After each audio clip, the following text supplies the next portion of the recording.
नमस्कार दोस्तों, मैं डॉक्टर राजेश वधवा। आप देख रहे हैं खबरनामा हरियाणा। दोस्तों, धर्म नगरी कुरुक्षेत्र की पहचान जो विश्व भर में है, महाभारत के युद्ध के कारण जानी जाती है। पिछले कई दशकों से गीता मनीषी स्वामी ज्ञानानंद जी महाराज इस मुहिम को चलाए हुए हैं कि कुरुक्षेत्र की पहचान, जिस धर्म क्षेत्र कुरुक्षेत्र को आध्यात्म की नगरी, धर्म की नगरी कहा जाता है, उस कुरुक्षेत्र की पहचान महाभारत के युद्ध के से नहीं बल्कि गीता की जन्मभूमि के रूप में होनी चाहिए। लगातार प्रयास जारी हैं। हर वर्ष अंतर्राष्ट्रीय गीता जयंती महोत्सव आयोजित होता है और कहीं ना कहीं अब कुरुक्षेत्र को गीता की जन्मभूमि के रूप में जाना जाने लगा है। इस समय मैं मौजूद हूं कुरुक्षेत्र विकास बोर्ड के कार्यालय में। मेरे साथ कुरुक्षेत्र विकास बोर्ड के जो मानद सचिव हैं उपेंद्र सिंघल जी मौजूद हैं। जैसा कि आपने शीर्षक में पढ़ा होगा कि धर्मनगरी कुरुक्षेत्र का नाम कुरुक्षेत्र कैसे पड़ा, इस विषय को लेकर कुरुक्षेत्र विकास बोर्ड द्वारा एक पोस्टर जारी किया गया है, बाकायदा तथ्यों के साथ, पूरी डिटेल के साथ, जिससे आप लोग समझ सकें कि कुरुक्षेत्र का नाम कुरुक्षेत्र कैसे पड़ा और इसकी क्या महत्ता है, पौराणिक महत्व क्या है। इसीलिए इस तथ्यों को जानने के बाद आप खुद कहेंगे कि कुरुक्षेत्र की पहचान महाभारत के नाम से नहीं बल्कि गीता की जन्मभूमि के नाम से, महाराजा कुरु द्वारा किए गए काम के नाम से होनी चाहिए। उपेंद्र जी, सबसे पहले आपका खबरनामा में स्वागत है। धन्यवाद भाई साहब। उपेंद्र जी, लगातार आपके जब से आप मानव सचिव बने हैं, कुरुक्षेत्र विकास बोर्ड वैसे तो शुरू से गठन से लेकर लगातार तीर्थों के विकास के काम कर रहा है, लेकिन एक पोस्टर लॉन्च किया गया अभी आपके नेतृत्व में ही।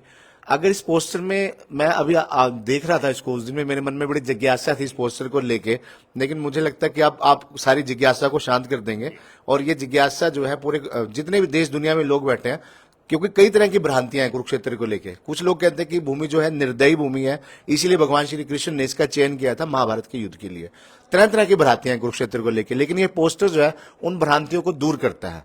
अगर बात करें किस प्रकार ये दूर करता है पोस्टर? ये कुरुक्षेत्र में जो नर्दक के नाम से कुरुक्षेत्र की भूमि को कहा जाता है, वो बेसिकली उसकी सॉइल के हिसाब से पूरे हरियाणा को 3 अलग अलग भूमि में नर्दक, खादर और बांगर।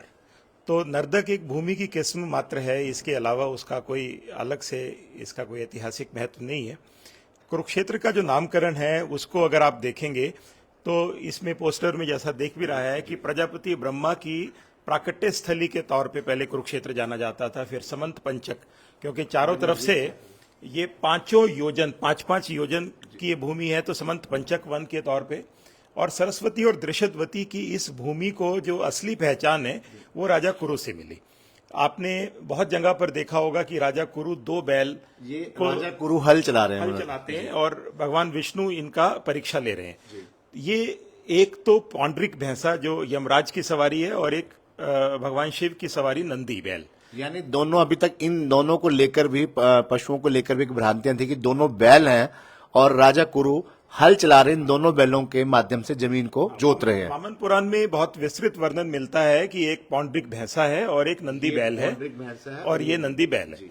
ये दोनों ही क्यों चिन्हित किए गए, इसके पीछे भी समझना पड़ेगा, क्योंकि जो पौंड्रिक भैंसा है उसकी एक फितरत अज्ञानता की, भौतिक सुखों की और उद्विग्नता का प्रतीक है। नंदी बैल जो है वो ज्ञान, भौतिक इच्छाओं से परे और शांत स्वभाव का प्रतीक है। और कहीं ना कहीं मनुष्य में भी ये 2 ही प्रवृत्तियां पाई जाती हैं। तो इनको लेके हल में जोतना यानी कि दोनों को साधना, दोनों प्रवृत्तियों को साधते हुए भूमि का कर्षण करना, यानी कि ये 8 धर्म जो इसमें दिखाए गए हैं, योग, शौच, क्षमा, तप, सत्य, दया, दान और ब्रह्मचर्य, इनकी भी आगे एक्सप्लेनेशन है कि क्षमा क्या है, अपकार करने वाले का भी उपकार करना। योग क्या है, समाधि अवस्था में पहुंचकर चित्त वृत्तियों का पूर्णतः से निरोध करना। इसी तरह से ये 8 धर्मों को जब मनुष्य अपने जीवन में धारता है तो वो भूमि में निश्चित ही उसको मोक्ष की प्राप्ति होगी। तो इसमें भगवान विष्णु ने उनकी एक परीक्षा भी ली कि भाई उनका ये कर्म जो है वो कितना निष्ठावान और कितना वो दृढ़ है। और जब उनको सफल पाया तो भगवान विष्णु ने अपने गंधर्व और यक्षों को इस भूमि को सुरक्षित करने के लिए दिया और राजा कुरु के द्वारा इन 8 धर्मों का पालन करते हुए ये भूमि धर्म क्षेत्र कुरुक्षेत्र बनी। वामन पुराण में एक श्लोक आता है, गंगा जल में मुक्ति है, वाराणसी के जल और थल दोनों में मुक्ति है और कुरुक्षेत्र में वायु, जल और स्थल तीनों में मुक्ति है।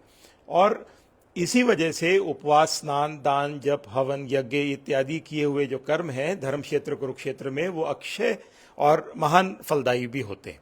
बाद में सांख्य योग के प्रवर्तक कपिल मुनि ने भी इन्हीं धर्मों का यहाँ पर वो दिया, और भगवान श्री कृष्ण के श्रीमुख से श्रीमद् भगवत गीता में भी इन्हीं 8 धर्मों के बेस पे गीता का ज्ञान हमें यानी मिला। हम ये कह सकते हैं कि अगर आप देख सकते हैं कुरुक्षेत्र के नामकरण को, ये कुरुक्षेत्र विकास बोर्ड द्वारा एक पोस्टर लॉन्च किया गया जिसमें कुरुक्षेत्र का नामकरण क्लियर हो जाता है कि कुरुक्षेत्र का नामकरण कैसे हुआ। ये पिक्चर राजा कुरु के बारे में सबने सुना होगा कि राजा कुरु ने कुरुक्षेत्र की भूमि पर हल जोता था और उन्हीं राजा कुरु के नाम पर कुरुक्षेत्र का नाम कुरुक्षेत्र पड़ा था।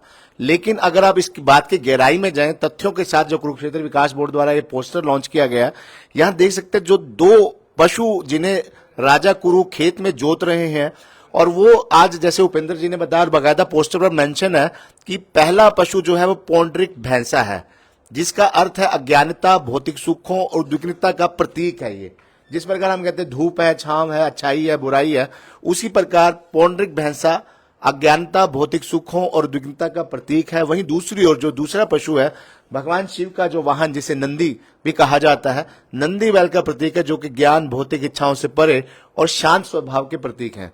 ऐसे में 8 जैसे अपने बीज बताई, और इनके अर्थ भी अगर देखें तो ये जो 8 राजा कुरु ने जो बीज बोए उस जमीन पर कुरुक्षेत्र की धरा पर, उनका योग, शोच, क्षमा, तप, सत्य, दया, दान और ब्रह्मचारी, ये सब उसके अर्थ हैं जिसके कारण कुरुक्षेत्र का नाम कुरुक्षेत्र पड़ा और भगवान विष्णु ने इन्हें वो दिया, बिल्कुल तब उनकी परीक्षा ली थी जो। तो उपेंद्र की अगर बात करें कि इस पोस्टर को जो लॉन्च किए हुए, इसके बाद अगर आम पब्लिक इसको कहाँ देख सकती है? श्री कृष्ण संग्रहालय में हमारा उपहार केंद्र चलता है, जहां पर विभिन्न तीर्थों से निकली हुई मूर्तियों के रेप्लिकास और ये पोस्टर्स, सोविनियर्स, वो सब उपलब्ध रहते हैं।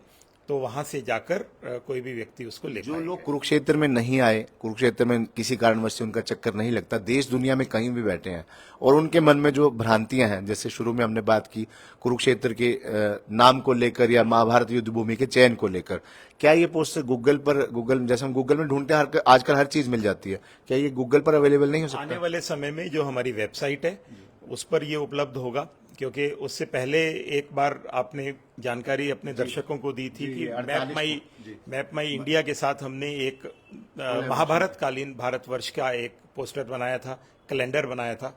ये भी हमारी वेबसाइट पर उपलब्ध जल्दी ही हो जाएगा। अभी ये फिजिकली फ्रेम्ड उसमें श्री कृष्ण म्यूजियम के उपहार केंद्र में कोई भी ले सकेंगे। तो अगर बात आंकड़ों तथ्यों की करें तो ये जो तथ्य हैं कहाँ से जुटाए गए हैं ये सर? वामन पुराण में सब उल्लेखित हैं और वहीं से ये श्लोक भी दिए हुए हैं और श्लोक संख्या भी उसमें लिखी होगी, तो कोई भी व्यक्ति वामन पुराण से उन सबको देख भी सकेंगे। कुरुक्षेत्र के नामकरण की बात हुई, अगर कुरुक्षेत्र के तीर्थों की बात करें, कुरुक्षेत्र विकास बोर्ड लगातार उन तीर्थों पर काम कर रहा है। लगभग 182 तीर्थ जो है कुरुक्षेत्र विकास बोर्ड ने जो है रिकॉग्नाइज किए हैं, तो उन पर उनकी दशा और दिशा में बदलने में कितना सुधार कितना हुआ उनमें? निरंतर ये बहुत बड़ा प्रयास है और इसमें कोई 1-2 दिन में नहीं। आप ब्रह्म सरोवर के हम किनारे पर हैं, यही सबसे बड़ा एग्जाम्पल है। जब नंदा जी ने 1968 में बोर्ड का गठन किया तो सबसे पहले ब्रह्म सरोवर को ही शुरू किया और करीबन 40 साल इसको लगे इस शेप में आने के लिए। तो तीर्थों का जब शुरुआत की तो एक भी तीर्थ को चिन्हित करना, फिर उसकी हिस्टोरिसिटी को देखना, उसकी ज्योग्राफी को देखना, उसके रिलीजियस महत्व को अपने पुराणों में देखना, इन सब का सर्वे करना कुरुक्षेत्र विकास बोर्ड के लिए एक बहुत बड़ा चैलेंज था।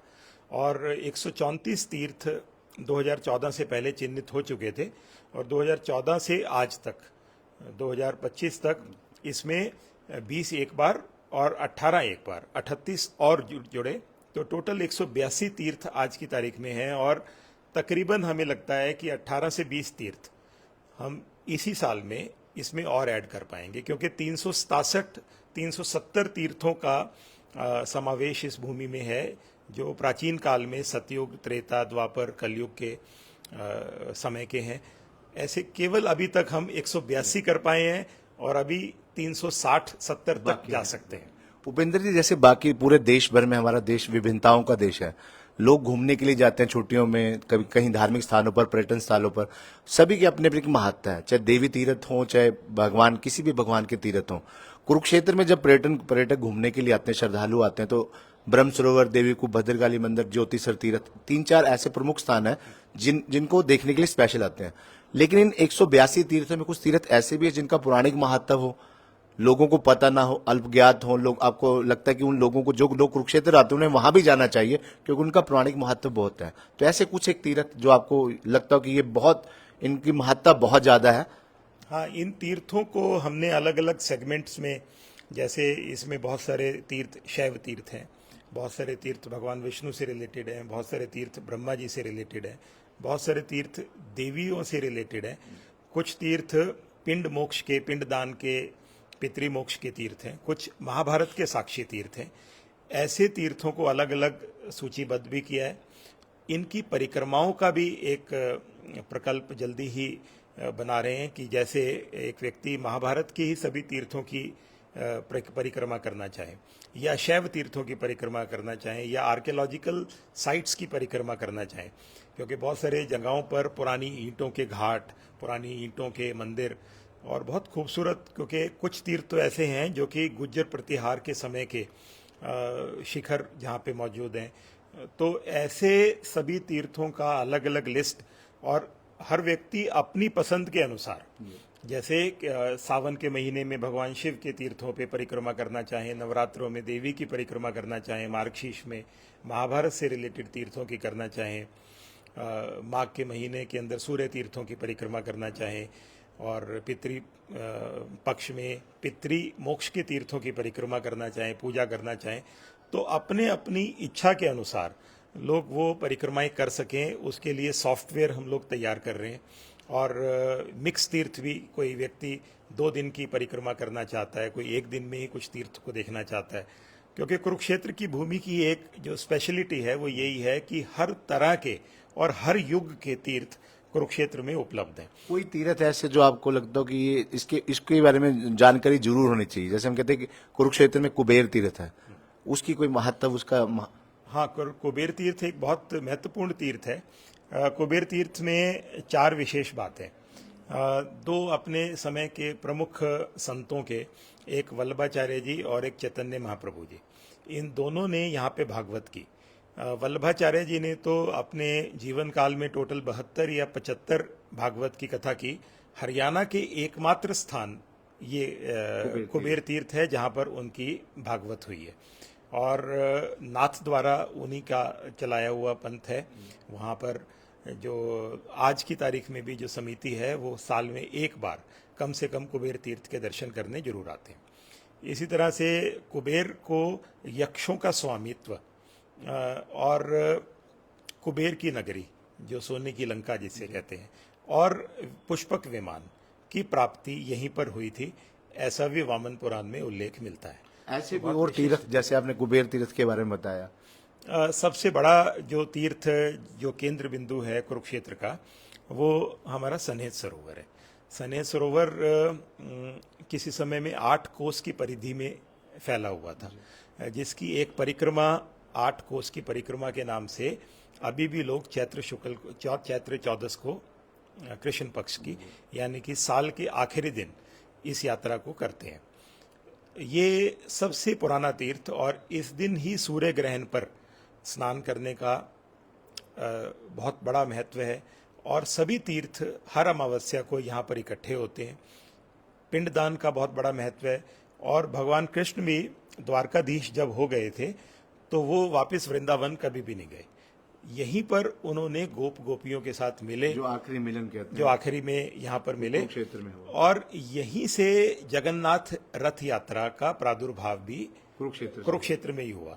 उसका भी बहुत रोचक एक प्रसंग है कि जब गोपियाँ भगवान कृष्ण से मिलने के लिए इस जगह पर आए सूर्य ग्रहण के अवसर पर सनेत सरोवर पर, और जब उनको देखा तो वो राजा थे, और जब बिछुड़े थे तो वो एक बाल गोपाल थे, तो उस भाव से वो उनसे मिल नहीं पा रहे थे। तो जो विरह का परिकाष्ठा है वो बहुत बढ़ गई, और उन्होंने ये कल्पना की कि इससे अच्छा तो बलराम जी को और सुभद्रा जी को और इनको रथ में बिठा के और रथ को रस्सियों से खींच के हम वृंदावन क्यों ना ले जाएं।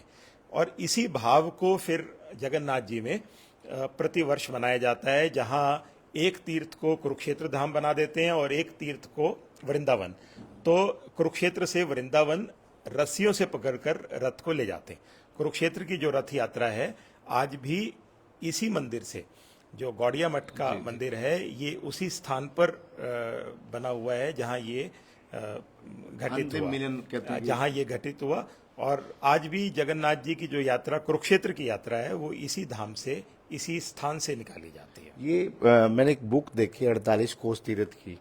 इस अगर बुक की बात करें, ये बुक, इस बुक की क्या खासियत है 48 कोस तीर्थ? 48 कोस के जितने भी तीर्थ हैं जी, उन सब तीर्थों का इसमें वर्णन है।